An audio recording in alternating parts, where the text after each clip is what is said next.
Do you ever look at someone's success and wonder, how did they get there?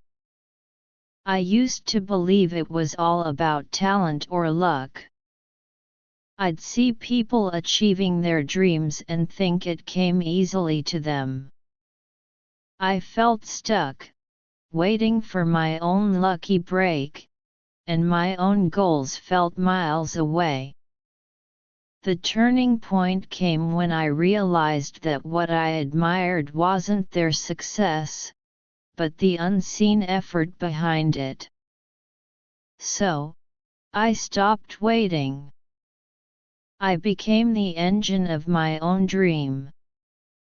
I committed to one small, consistent action every single day, writing one page, studying one lesson, making one sketch. Progress was invisible at first, but I trusted the process. Then, one day, I looked up and realized I had built momentum.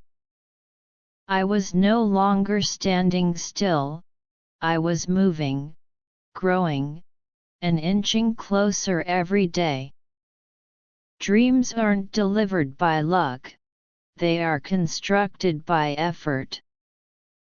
The most powerful force isn't a single leap, but the relentless drive of daily action.